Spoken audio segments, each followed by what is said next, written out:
Well, hello everyone. I know this right here. You're probably looking and saying, wait a minute, Allenia is going live. What is she doing going live? She normally goes live at 7 o'clock. What is going on? This is a special live. I told y'all, I did. Last week, I told you I would be going live, special guest, Desiree Rodriguez. You have already had an opportunity to meet this young lady if you are over in the Joy Nook book club. If you are seeing us live, please make sure if you want to ask us any questions or anything while we have this discussion, please make sure StreamYard knows that you're there, or please make sure that you just put your questions in there. If we don't see it, we will go back and we will answer your questions. If you're over on YouTube, same thing. Please let us know you're there, okay? We would love for you to say hello. And if you have any questions, please put it in the comment sections. I have it up. I'm looking at it. I will pop it up on the screen, and we will definitely answer any and all of your questions that you have on this afternoon. So we are not, this is not about Allenia today, but because of it being such a momentous moment for me to have to do a live interview, I wanted to kind of tell you what we're going to talk about today. And it's something near and dear to my heart because I taught.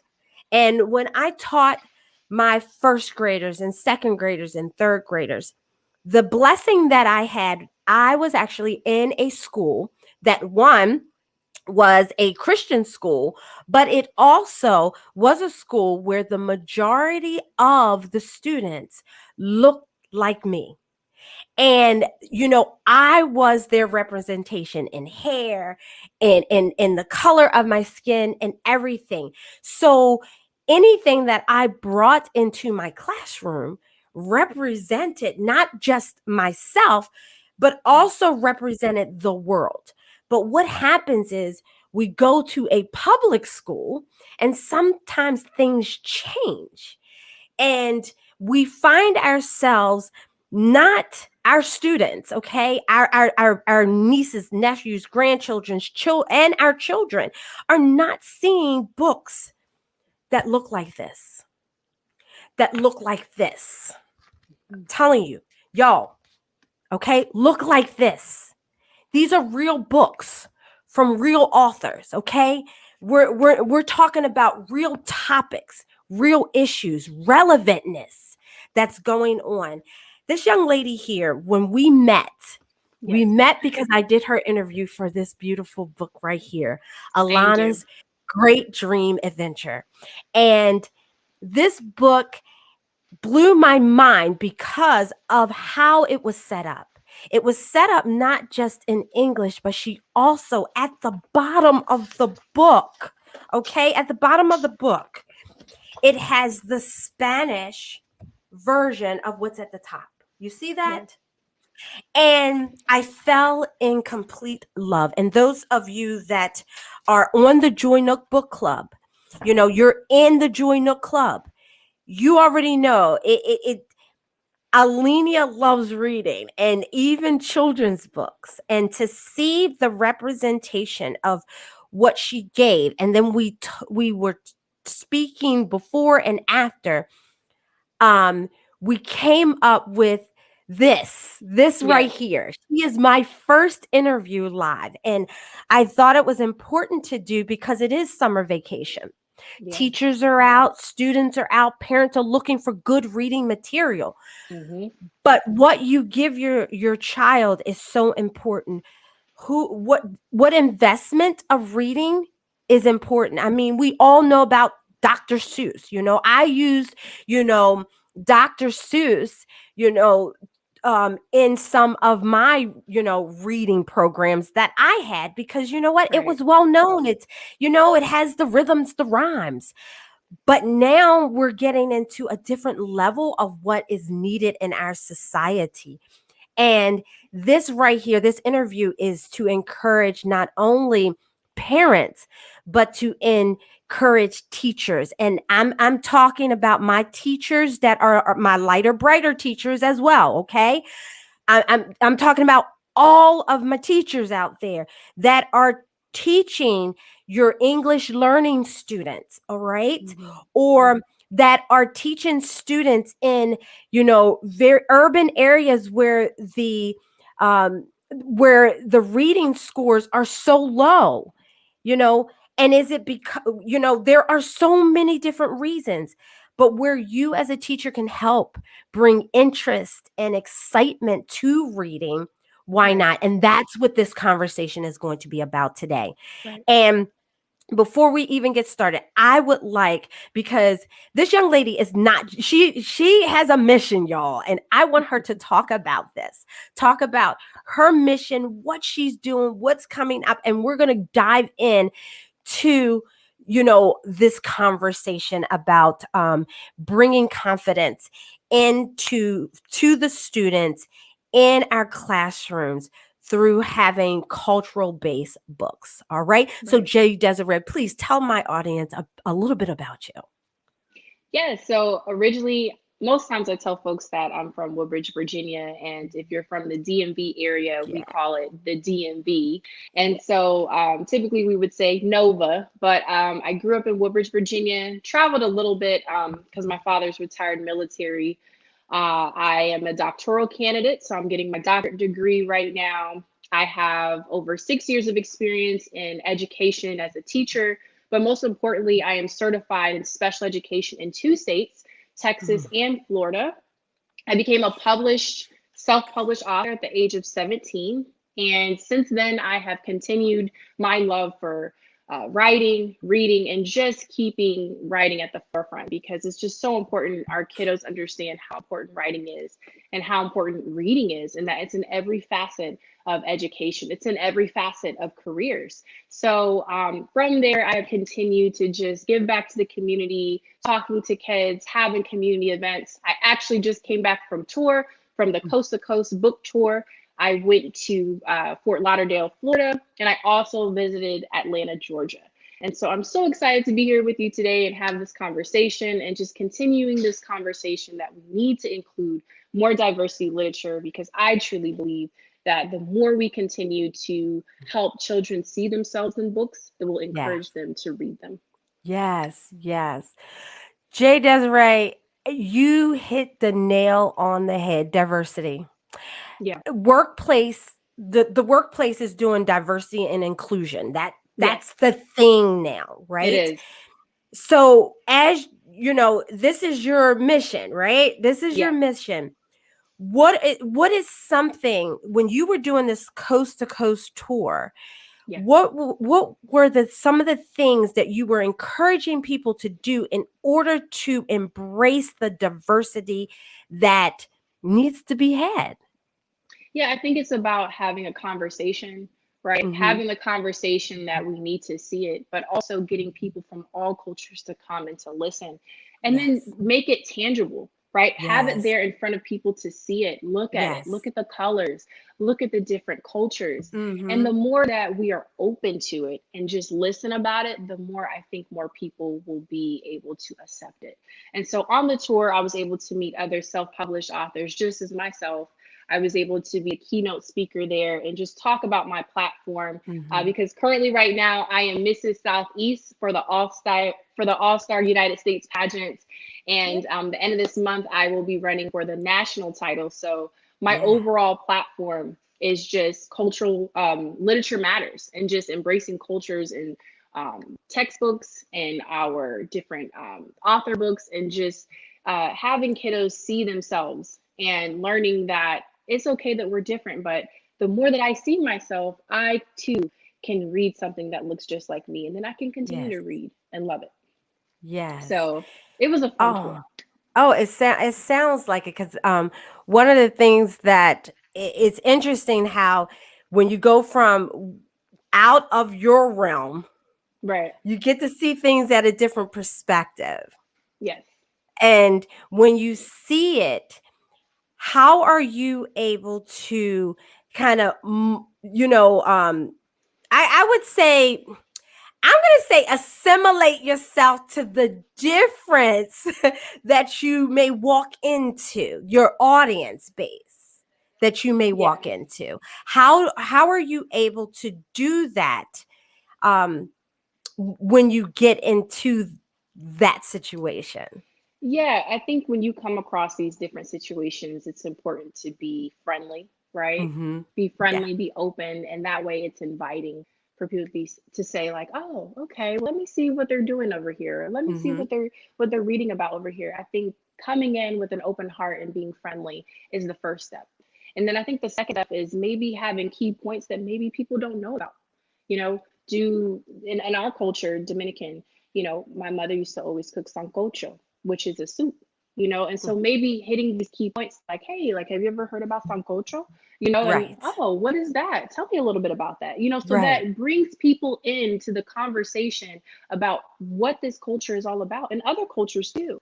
Mm-hmm. Asian American, Native American, all these Yes. other different types of culture, maybe just hitting a couple key points about history or a couple key points about culture. And just those little things, I think, will help bring people into the conversation about, oh, that's different.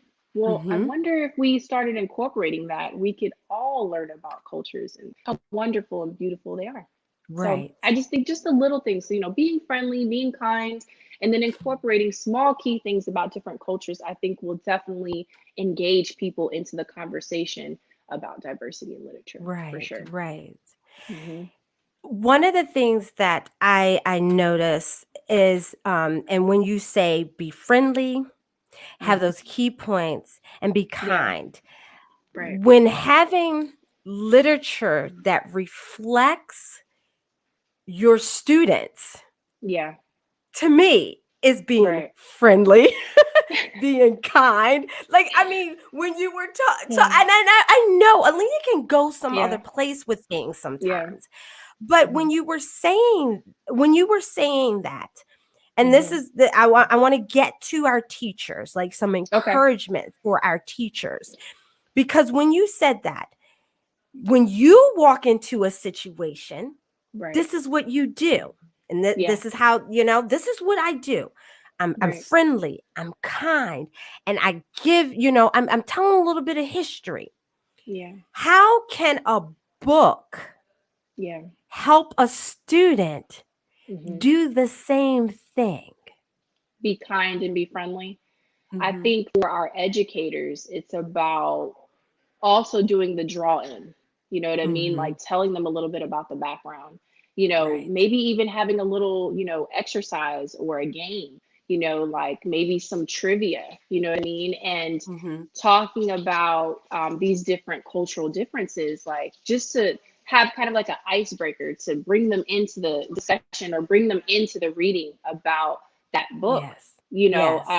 Myself as an educator, I remember one year it was Black History Month, and I had one student that said, I don't have to worry about this. I'm a Caucasian student. And I said, you're absolutely right. Some of these things you don't have to worry about, but there are other students in here that would like to learn, but can we at Right. least be open? And he Right. thought about Hmm. it and was like, well, I guess I could, so I think sometimes if we just flip the script a little bit, but again, Hmm. just I think it's all about, you ever heard the expression, it's not about what you say, it's how you It's how say you it? say it. Yep. Yes. Yep. So how you approach it to the children, Yep. and even at moments where they feel like they may not want to learn about it or they may not Hmm. want to talk about it, but as long as we are kind, we're honest, right? Yes. We're not making up something, but just being honest, being kind, and being Hmm. transparent, and telling them the history, I think sometimes draw them in like, wow, I didn't even know that, Mrs. Rodriguez. I'm like, I know, I'm trying to tell you. And then they just start Right. laughing, Right. I'm trying to Right. tell you, I'm trying to educate you, Right. so it can be delicate too. That's Hmm. another word. It can be delicate because some people are Yeah. uncomfortable, and there are a lot of conversations, and even some states right now in the United States that don't want to talk about African American literature Yeah. or Hmm. history, and taking it Yes. out of the textbooks, or just not allowing the teacher to talk about it. Like in Texas, they just Right. passed a bill where they don't want teachers talking about anything of that nature. Yeah. Which is outrageous, because everybody contributes to the American dream. Everybody can contribute to the American history. And there's not Right. just one culture, or there's not just one race that contributes to history. So we have to kind of sit back a little bit and, like I said, be open and honest, Yeah. about how we can all contribute. Because it's not about one better than the other. It's Right. not about let's just highlight this particular type of people, or however you want to look at it, but it's about bringing everybody to the table and Mm. let's talk about it. Let's be Right. open and kind about it, Right. because if the roles were reversed, would you want other people to be kind when we're listening to your culture? Would you want people to be kind when we're listening to your type of food that you like? Mhm. So I think there's enough room for everybody to be at the table to listen about these cultures, but it's Right. about being kind about it, and it's about how you say it. Say it. And Mhm. so the more I think we Yeah. do that, I think the better we can incorporate more books of diversity for sure, and more literature Absolutely. into the curriculum. Yes, absolutely. I one of the things that you were just saying is how some states are not allowing certain Mm-mm. conversations to be had. No. And this might be a huge question that I'm about to ask you, but it just hit me. Eee, Okay. I told you in the beginning. I Stuff just know. hits me.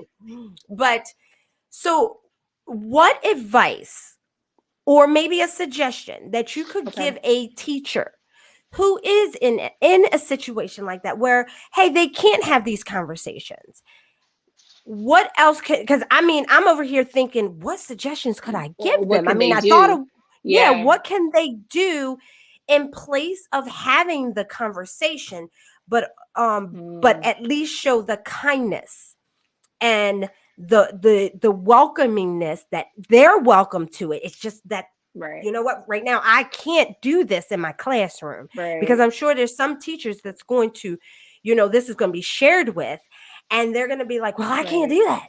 And I'm like, girlfriend or Yeah. boyfriend, I understand. Maybe Yeah. this could help you.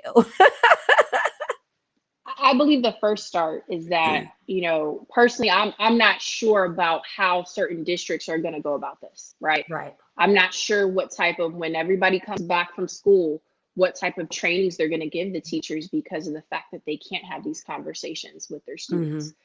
So I believe that's the first step is what are the districts going to say to these teachers?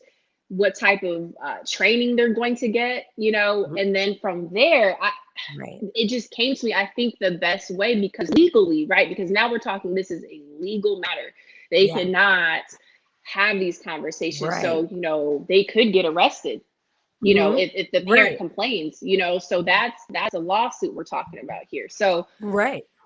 but if we're being technical, and I don't know, each state varies, but if we're being technical, I would say, if they say in the classroom they cannot, well, does Right. that exclude clubs Mm. or before school programs? Right. Like, hey, Johnny, I know we can't have this conversation in class because I can legally not do so, but I'm forming a club before or after that talks about the history and we can have more in depth conversations. And of course, Right. you would need legal signing and parents to sign off for their Right. child to be a part of the club and things like that. But I feel like that would be my outlet or my go to for that. Mhm. Um, to address that, especially for teachers that want to be engaged in those conversations that are Right. important. Um, that's how I think I would go about it, or my suggestion would be. Right. No, Hmm. and that's a very good suggestion because it goes beyond the classroom. As they say, everything goes beyond the classroom. It And does. even when something is legal, Hmm. if you whether you're our black and brown melanin brothers and sisters, or you are my lighter, brighter brothers and sisters. If you have a strong desire Right. to make sure that the diversity or the conversations can be had so that the students feel like, you know, we care. I think Yeah. that we care. Ask the questions, y'all. Don't be Right. afraid to ask. What could Right. it hurt to ask? So can now does it take a commitment from you? Yes. Right. But if Right. you feel that strongly, trust me, that 2 hours once a week is not going to Yeah. be hard. It's not going to be difficult. I just don't Um, know what right. to what capacity that Sit- law is. You know, like, is Right. it, you Exactly. get Exactly. fined? Is it you get arrested? Right. Is it I lose my license? Like, I lose my whole Right. career? I Right. don't know what that consequence is. So, Mhm. I guess the conversation would be next is, well, what's the consequence? Not saying that you shouldn't obey the law. I'm just saying, what do we do about the kiddos that really need guidance, that really have questions, that Yeah. really are Right. engaged and want to learn? Mhm. That's my topic. Not necessarily anyone's breaking the law, but Right. how do we help the kiddos that, Mrs. Rodriguez, I understand you can't have this conversation with me right now, but I just don't get it. Like, I want to know, can you help me out? What do we do? What do we do? Because we're supposed to Mhm. have these realistic conversations with these kiddos, and we keep incorporating technology, right? They want to Yeah. incorporate all this technology, but what about our history? What about Yes. societal issues, societal topics? Because that's Mhm. still a part of realistic, real world, top based questions and conversations. So I'm just not sure. I'm not Right. sure what what where they're trying to go with that. I'm just not sure. Right, exactly. So, for any teacher that is listening to this, the whole basis behind this is, giving you encouragement in Yeah. the states where it's okay, then do your thing. In the states that it's not, ask questions, ask lots of questions so that Yeah. you understand, because you don't want to hinder your livelihood for, of course, but you No. want to ask the questions of what can be done, what can you Right. can and can't do. Right. um One of the things that I really wanted to, really dive into before, we start wrapping up, our conversation. Cause y'all, I told her our conversations do this and then they do Yeah. Yeah. because it actually is a layered topic. It's a Yeah, it very is. layered topic. We could actually bring in other people and have it Yeah. even a more robust conversation in regards Yeah. to this from different aspects, whether it was, bringing a principal, bringing a parent, bringing a student, Hmm. and a teacher. Like, this is a huge conversation. But basically, we're here to encourage any and all teachers that Right.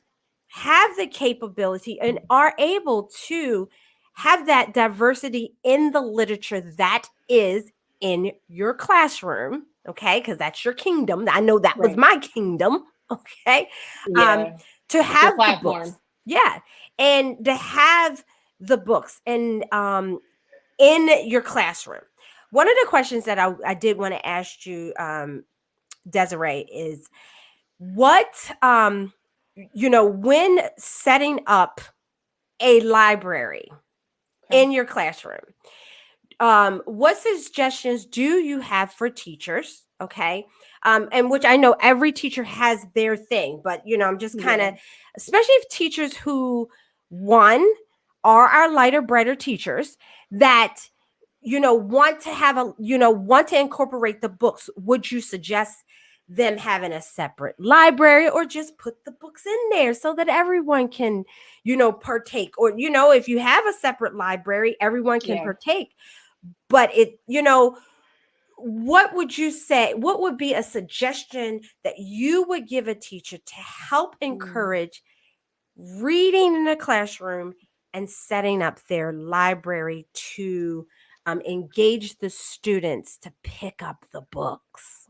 Yeah, I believe having, if you are teaching the younger babies, most of those teachers have their own section, their Yeah. library section with the bookworm section or whatever. And I think making it a requirement, not just that it's that you can just, pick any book, but, maybe it's 2 to 3 times out the week, when we do a reading section and you're required to read, you're required to read, this multicultural section, pick one, and each day, each week, you have a different book that you pick up, Yeah. hopefully from a self-published author. Yeah. But the bigger babies, our middle school, high school, I would have a library in that section again, and maybe make it if they're in a public speaking class, or maybe they have a reading class elective, or Yeah. myself, I taught research, and I know in my class I had the Think About It Thursdays, where I always had them read a current article a Mm-hmm. current article, or it could be a story about someone, but I always made sure it was somebody of a different diversity or a different culture, and something that they were doing was different, that Mm-hmm. you didn't necessarily hear about. And so if you incorporate weekly, habitual, different sessions with the kids, they will continue to incorporate in their lifestyle because you're making it a Yeah. habitual thing. And Yeah. so if you incorporate it once a week, okay, come on, y'all, today's Think About It Thursday. So we got to think about what it is we're going to read about, and Right. who we're going Right. to read about. Here's some background information. You have to answer these few questions, and then we're going to have a conversation about it. All right. Mm-hmm. Okay.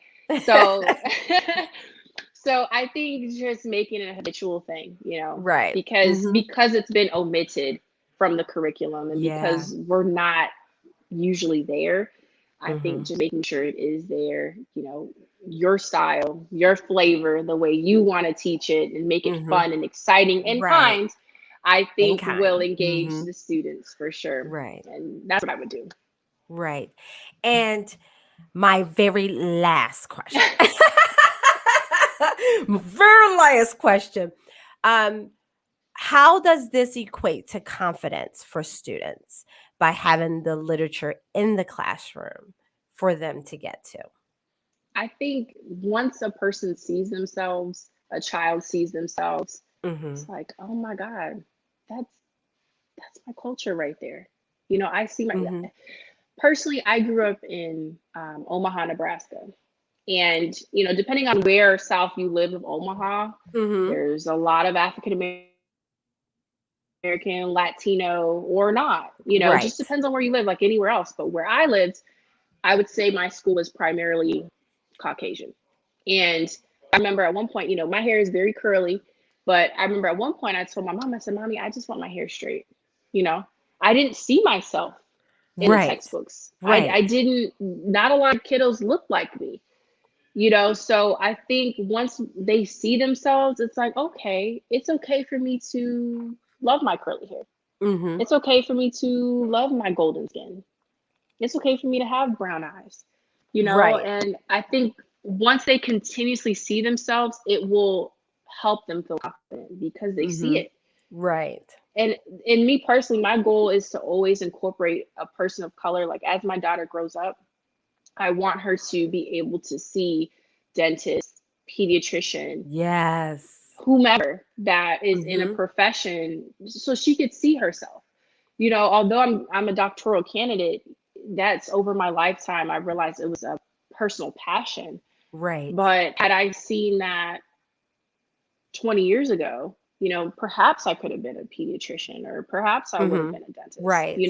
Right. I don't want her to think that she can't be that because she doesn't see it. And not saying that she feels that way, but the more she sees it, the more her whole mindset opens up to Right. possibilities. And not that Right. I didn't have possibilities, I just didn't see it. Right. And I think when you see it and you see yourself, it gives you confidence. Kind of Mm-hmm. like in commercials. When more Yep. people see L'Oreal or Mm-hmm. Rihanna's new face care line or whatever it is, they see themselves, oh yeah, I gotta have it. It looks like Yep. me. I Right. need that product. You know, Right. it's the same difference. And when our Mm-hmm. kiddos see it and they see themselves in the literature, they see themselves in the textbook, I can do that. Or, oh, look, Right. that's me. We matter too. Yeah. So the more we see ourselves, the more confident we can be. I truly 100% believe that. And she is saying the truth. Y'all, I saw this when I was teaching. Hmm. When I was in the corporate world, Lucy Pearl was never out like that. Yes. Lucy Pearl was straight. Yep. Lucy Pearl was not curly at all. She was pulled back in a bun Mm-mm. at Hmm. times. And it wasn't until I started teaching, and those 5 years that I taught, gave me a rebirth. I'm not gonna lie, because it was like, I was able to be who I am. Yeah. But then I started seeing the little girls were asking their mothers, can I not have, extra hair? I want to wear my hair out like Miss That's Stanley. good. That's I was good. like, what? Then the It, babies come in with the yep. rain and everything's all over the place, Yeah. but that's okay. Yeah. It And was it makes you okay. proud. It makes you Yes. proud and it Yes. makes you excited. Excited Yes. that they're excited. And then it also makes you sad when they don't want to embrace it and they're Mhm. insecure about the way they feel about themselves and the Right. way they look. And Uh-huh. some people may believe in God or not, but God made you the way you are, You are. and I just it's hard to explain that sometimes to children because they may not see it. And Right. so it's difficult to decipher that when they don't see it in themselves, When they sometimes. exactly. And Hmm. that thing, I'm telling you, if there were I mean, I've had some great moments in my life work-wise, Yeah. but teaching taught gave me a renewness. Yeah. And I didn't realize the impact I was having on those little girls, because Hmm. they were okay Yeah. not having, extra hair added to their hair. They was okay with their shrinkage because they understood when you pull it down, It's length. it's Yeah. length, right? Yeah. So, and they got to see that. And like I said, they got to see that from me, because they literally, when I first went natural, I was teaching. So I Yeah. went from a little bit of nothing to something, Yeah. and I was able to embrace it. But that representation helped with their confidence. They got to see, the more they got to learn about me, there was more to the world than just that little box, Yeah. and they enjoyed that. Um, I want to give Jay Desiree time to again tell you, because she's doing some mighty things. Thank And you. this month is important, y'all. It's important. And I want Yes. all of y'all, please make sure you share this if you have not, whether you see it on the live or whether you see it on the replay. Please make sure you share it, because in the month of July is critical. She has some things going on. I want her to again remind us. We will make sure her information is in the description box. um this right here, this is the book that I interviewed her on. Beautiful book. And when she talks about hair and complexions, she covers all of that, because she's showing her family, she's showing her, her grandmother, she's showing herself and her daughter, she's showing, all of the diversities that's within her culture, Yeah. and which some of you that are Dominican understand. Those of Yeah. us that are not Dominican, but we know that, we, are African American. Come on now. We can Right. go into a reunion or to a family Yeah. function. We just had, 4th of July, and there were Yeah. so many different skin complexions in one room and hair Right. textures. But we were loving each other and enjoying each Right. other, and you want your young people to feel that even when they go to school, even in the midst of the world that we're in today, when they go into a classroom, Right. and when they're at home, because sometimes I Right. think we don't have representation either at home. No. No, No. sometimes. So Yeah. um Jay Desiree, please let everyone know what is going on this month, and how Yes. can they link up with you.